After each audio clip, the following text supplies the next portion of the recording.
मानो त म गङ्गामा हुँ, नमानो त म बगिरहने पानी हुँ।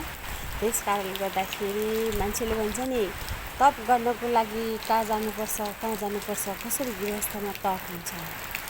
तपको पाटो के हो, ज्ञान के हो, ऊर्जा के हो, चेतना के हो, सब कुराको आफ्नो लिमिट हुन्छ। तीर्थ घरभित्रै छ, व्रत घरभित्रै छ, सब कुरा घरभित्रै छ। भगवान प्राप्त गर्नको लागि भौतारिनु कसैलाई आवश्यक छैन, भौतारिनु पनि पर्दैन, त्यो मेरो भनाइ हो।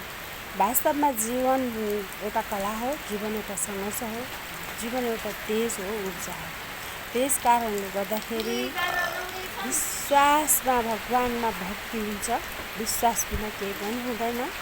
जब जल छ, अग्नि, आकाश, वायु, तेज हुन्छ, यी पाँचवटा चिजबाट समाहित भएको हाम्रो शरीर, हाम्रो जीवन छ। अस्तित्व, पहिचान भन्ने चिज आफैले बनाउनुपर्छ र यी पहिचान र अस्तित्वलाई चिन्नुपर्छ। र घरमा जति ऊर्जा संसारको कुनै पनि भूमिभित्र हुँदैन। जहाँ गृहस्थभित्र बसेर तप गर्ने एउटा तपस्वीले जति ज्ञान अरू भूमिमा पनि सक्दैन। मेरो आफ्नो भनाइ हो। किनकि जुन रूपबाट हामीले सङ्घर्ष गरेर आफ्नो साधनालाई अभिवृद्धि गर्छौँ नि, त्यो अन्त पाइँदैन।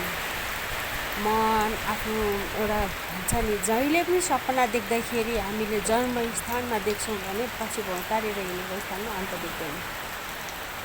त्यस कारणले गर्दाखेरि जन्मस्थान जति तेजिलो छ, त्यस्तै गृहस्थ स्थान पनि त्यति नै तेजिलोसँगले भन्छु।